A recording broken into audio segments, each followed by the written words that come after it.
qualquer time que chegar no Maracanã e não fizer pressão, pode acontecer, obviamente, como nós vimos aí, o Lanús que não fez pressão e acabou sendo campeão. Mas, com o passar do tempo, esse Flamengo ele vai evoluir. O Flamengo vai melhorar, os jogadores vão estar muito mais confiantes. E o time que chegar aqui e deixar o Flamengo jogar, deixar o Flamengo ter espaço para criar, é natural que perca. Então, eu achei o Flamengo muito bem do meio para trás, muito bem do meio para trás. Do meio para frente, achei um bom Flamengo. Mas não tenho as dúvidas que esse Flamengo vai evoluir demais. Paquetá brincou de encontrar bola em profundidade. O Arrascaeta foram 4. Buscou o Arrascaeta, buscou o Pedro. Então, assim, só que é isso. É um trabalho, apenas o segundo jogo. Então, assim, na reta final do jogo ontem eu senti... Fala comigo, Bruno Negro, galera, tô trazendo aqui pra vocês um trechinho aí do programa Seleção Sport TV de hoje à tarde. Bora dar uma olhada aí no que o Rizek, no que o Felipe Melo aí, ex-jogador fluminense, rival do Flamengo, falaram aí sobre a vitória maiúscula do Flamengo sobre o Cruzeiro ontem, 2-0, mais 3 pontos pra conta do Flamengo no Campeonato Brasileiro. Já de antemão vou pedindo perdão aí pela qualidade ruim do programa, já que por algumas questões o programa ficou com uma qualidade um pouco pior, ou era isso, ou eu não soltava o vídeo pra vocês a tempo, e esse vídeo vai sair um pouquinho atrasado depois das 6 ainda. Enfim, criação da Sport TV do programa Seleção aqui no canal, aqui na descrição tá o link da GTV, mas isso aqui tá disponível no Globoplay. Já vai deixando o seu like, se inscrevendo no canal, acionando o sino e hypando o vídeo pra dar aquela força pro nosso canal. Sem mais longas, partiu ouvir o que disse a mesa sobre a vitória. Flamengo 2, Cruzeiro 0, reencontro de Gerson com a torcida do Flamengo. Tomara que a partir de agora o Campeonato Brasileiro comece a pegar também nas arquibancadas. Ontem pegou para o Flamengo, né? O Flamengo derrotou o Cruzeiro. Vamos falar de como o Flamengo do Jardim colheu a vitória no Maracanã. Flamengo do Jardim, do Pedro, do Rossi, que teve uma atuação importante, e de um Cruzeiro que ainda não conseguiu vencer no campeonato. E um jogo marcado por muitos reencontros, né? Foi bonito ver, antes de a bola rolar, os jogadores do Cruzeiro confraternizando com o Jardim, os do Flamengo, como o Danilo, confraternizando com o Tite. Foram imagens bonitas que eu queria passar para o Felipe, porque ele já viveu isso muitas vezes. Cara, isso é fantástico, assim. E quando você tem um reencontro e você recebe o carinho dos seus ex-companheiros, isso aí demonstra realmente o quanto você é querido. Isso é sempre muito importante. Assim, eu sempre que ia jogar em clubes que eu era o ex-jogador, e sempre que tinha um abraço, sempre que alguém vinha falar comigo, eu me sentia muito querido. Isso é realmente fantástico. Porque, no final de tudo, fica a amizade, né? Os atletas, os treinadores são profissionais. Hoje estão aqui num clube, amanhã estão em outros clubes. E fica realmente o respeito, fica o carinho. Eu acho bacana demais isso aí. Teve um reencontro que não foi flor, que foi do Gerson e do pai dele, que é também um empresário, com a torcida rubro-negra. Sobre isso a gente fala daqui a pouquinho. Com bola rolando, como é que vocês viram a atuação do Flamengo e do Cruzeiro ontem no Maracanã? Eu achei o início do Flamengo muito bom. Se a gente pega ali os primeiros 10, 15 minutos, parecia o Flamengo do ano passado, né? Dos melhores momentos do ano passado, marcando no campo de ataque, retomando bola rapidamente. Inclusive, a jogada do gol, ela começa assim, né? Um escanteio, mas a sobra era do Cruzeiro. O Flamengo faz uma pressão pós-perda ali e consegue induzir um erro. E o Pedro faz uma grande jogada, claro que conta com a passividade dos zagueiros do Cruzeiro no lance. Acho que ninguém foi tão firme ali para impossibilitar o avanço do Pedro. Essa jogada já é um outro lance em que o Flamengo rouba de novo bola na saída com o Pedro, que aliás teve uma participação muito combativa ontem. Gostei muito ontem das conexões entre Paquetá e Arrascaeta. Acho que não havia funcionado tão bem anteriormente. Paquetá partindo do lado direito, mas sem ficar preso do lado direito, né? Circulando da direita para o meio, abrindo o corredor para o Emerson Royal passar e, ao mesmo tempo, recebendo a bola numa região em que o Cruzeiro teve muita dificuldade para marcar. Acho que o Cruzeiro começa a melhorar na sequência, encaixando alguns passes nas costas do meio-campo do Flamengo. O Flamengo consegue controlar isso depois que passa a marcar mais atrás. Aí o Cruzeiro, com pouquíssima criatividade para acessar a área do Flamengo. Acho que o Tite, no segundo tempo, demora um pouquinho a entender que o time precisava de mais agressividade, de jogadores que fossem mais agudos, sobretudo pelos lados. Tanto que a melhora acontece quando o Arroio está pelo lado direito e o Wanderson está pelo lado esquerdo. Acho que faltou um pouco de presença na área também nos momentos em que tentava pressionar o Flamengo. Quando o Chico da Costa entrou, ele acabou oferecendo isso, deu uma cabeçada perigosa. Mas um Flamengo que, na minha visão, ele teve o controle do jogo a maior parte do tempo. Com exceção ali de um curto período na primeira etapa e na reta final do jogo, onde de fato ali, no período que o Flamengo faz o segundo gol, nos acréscimos com o Carrascal, era um momento que parecia que o Cruzeiro poderia empatar a qualquer momento. Essa expulsão bem revista, né, do Matheusinho, né? O juiz foi ao VAR e reviu o cartão vermelho. E agora, no fim do jogo, não é pra vermelho, não. O Flamengo foi melhor a maior parte do tempo, Sim. né? Isso é indiscutível. No fim do jogo, faltou sorte ou faltou o Caio Jorge pro Cruzeiro, hein? Não só do fim do jogo. Assim, tanto o Caio Jorge como o capitão, o Romero, né? O Lucas Romero, que eles fazem muita falta ao Cruzeiro. O Cruzeiro é um time que não entendeu que precisava dar profundidade no jogo de ontem, na zaga do Flamengo. Precisava que um jogador corresse nas costas da zaga do Flamengo. Precisava que um jogador desse linha de passe. E faltou isso aí. Precisava de um jogador que fizesse a pressão no primeiro terço do campo, né, na zona de defesa do Flamengo. E esse atleta é o Caio Jorge.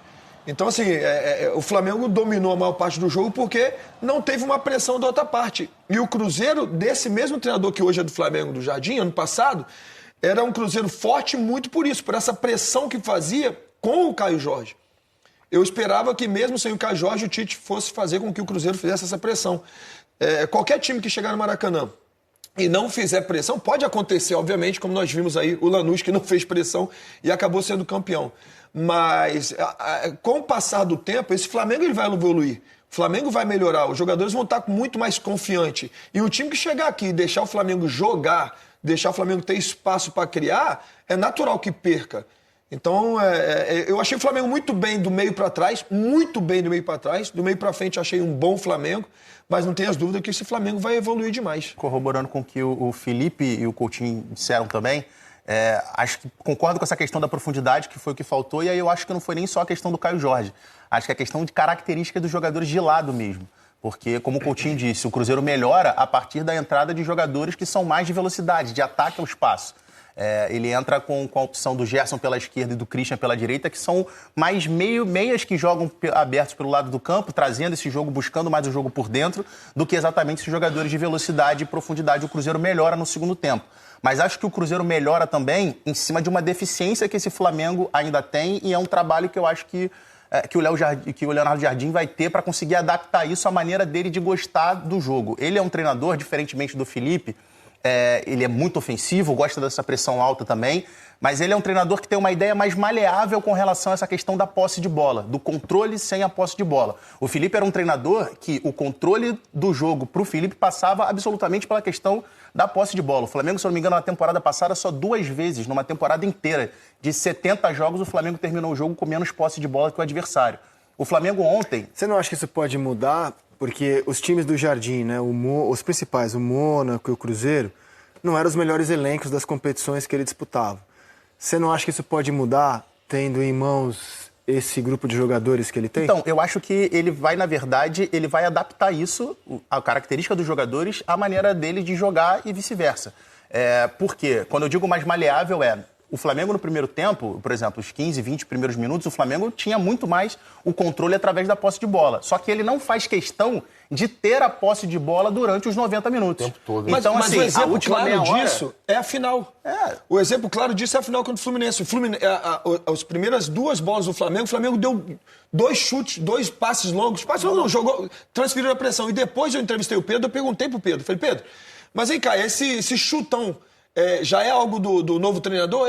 Nós treinamos alguma coisa assim porque sair jogando agora, alguma coisa assim, sabe? Ele tinha 4 sessões de treinamento só. Exatamente, mas corroborando com o que você está falando, é isso que ele gosta.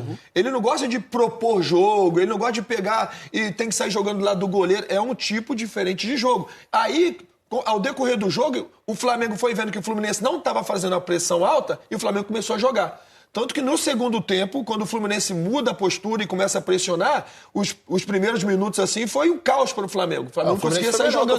Foi melhor no segundo tempo. Sim. E foi basicamente o que aconteceu ontem. Quando fez as mudanças, e eu concordo contigo, principalmente nas pontas, começaram a dar velocidade na jogada e profundidade, o Flamengo correu perigo. Mas, óbvio, aí eu falo com você, é um Flamengo muito bom do meio para trás. E vai melhorar. Do meio para frente tá bom. Vai melhorar ainda, mas do meio para trás tá muito bom. Tanto que consegue se defender e fazer um belo gol de contra-ataque. Então, assim, eu acho que esse é o trabalho um dos trabalhos que o Leonardo vai ter agora sob o comando do Flamengo. É tornar essa equipe do Flamengo um time confortável também em controlar o jogo sem a posse de bola, como era o Cruzeiro no ano passado.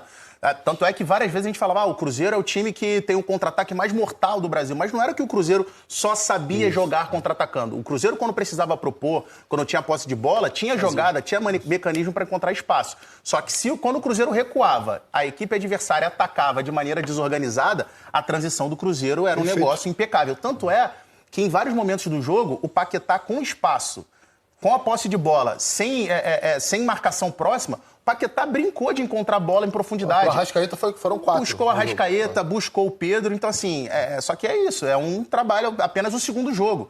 Então, assim, na reta final do jogo ontem eu senti o Flamengo tentando controlar esse jogo sem a posse de bola, mas tendo essa dificuldade, em contrapartida do Cruzeiro melhorando a partir do momento que colocou o jogador de velocidade. Ele foi titular nos 2 jogos. Não é um caso o Paquetá jogar muito bem, concordo 100% com o que você disse. Melhor jogo quanto dele o Madureira, pra mim, Flamengo. Ele tinha jogado muito também, mas é o frágil Madureira, mas o Felipe já tinha encontrado a posição que ele gosta de jogar. Antes ele estava custando ainda, estava tendo dificuldades, mas jogava em outra posição. Essa posição é a posição natural que ele gosta de jogar. A escalação de ontem era a escalação que eu esperava no Fla-Flu. Exatamente. Então vamos ver as escalações nos 2 jogos.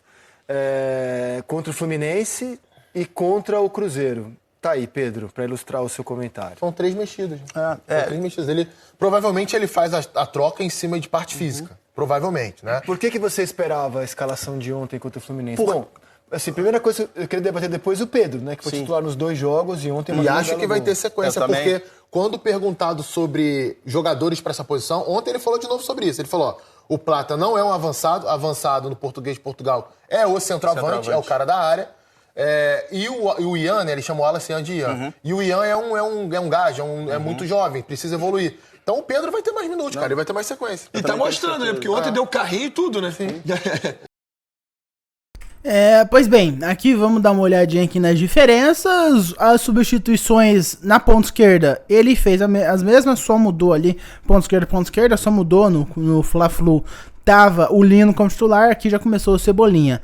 Daí no meio campo, a Arrascaeta começou os 2, foi substituído pelo Luiz Araújo nos 2. Na ponta direita se inverteu, no Fla-Flu, Carrascal começou, entrou o Paquetá. Flamengo e Cruzeiro, Paquetá começou, entrou o Carrascal, inclusive fez o gol aí contra o Cruzeiro, mas eu acho que o Paquetá vai ser titular nessa ponta direita aí. E como centroavante apenas mudou, no Fla-Flu ele colocou o Plata como reserva, e aqui no Cruzeiro ele colocou o Wallace, Ian, Pedro, prometendo aí ter uma sequência. Eu espero que isso aconteça, que ele seja recuperado, além da lateral direita aí, que ele poupou o Varela no jogo contra o Cruzeiro, começou com o Royal, que fez um bom jogo também. Enfim, galera, Cebolinha tá jogando muito, mas pra mim tem que pegar um banco, não tem que entrar mais, porque já deixou bem claro que não quer mais jogar no Flamengo. Então é isso, tchau, daqui a 8 meses e meio ele vai sair do Flamengo pro Grêmio, qualquer time que seja. Então o Samuel Lino precisa ser recuperado ou começar a jogar, né? Para alguns ele nem começou a jogar, recuperado para mim, que ele fez alguns bons jogos quando chegou, mas de lá pra cá perdeu a confiança. Mas cara, Samuel Lino tem que começar a jogar bola, tem que começar a jogar bem, porque o ponto esquerdo do Flamengo vai ser dele, já que o Cebolinha deixou bem claro que não se deve contar com ele para o restante aí da época Leonardo Jardim no Flamengo, que eu espero que dure muito, apenas caso ele tenha bons resultados. Mas esse aí foi o time, galera. O que vocês acharam? Para mim esse time contra o Cruzeiro tá fenomenal, só mudaria o Everton Cebolinha, colocaria o Samuel Lino. De resto, pra mim tá perfeito, meu campo perfeito. O Royal e o Varela, acredito que vão brigar para ver quem vai ser titular. Acho que o Royal vai jogar bem esse ano. Paquetá titular na ponta direita, incontestável. Pedrão se recuperando, é o melhor centroavante das Américas, se ainda não é. E é isso, cara. No geral, essa é a minha opinião. Quero saber de vocês. Estão animados pro trabalho de Leonardo Jardim no Flamengo? Qual mudança vocês fariam aí no time? Concordam comigo? Discordam de mim? Acham que o meu time é bom? Que o meu time é ruim? Deixa aqui nos comentários. Vamos aí debater sobre esse Flamengo que vem prometendo muito para essa temporada de 2026, sobre o comando do Portuga Leonardo Jardim. Não esquece de deixar o seu like, se inscrever no canal, acionar o sino e hypar o vídeo. Eu vejo vocês no próximo e até mais.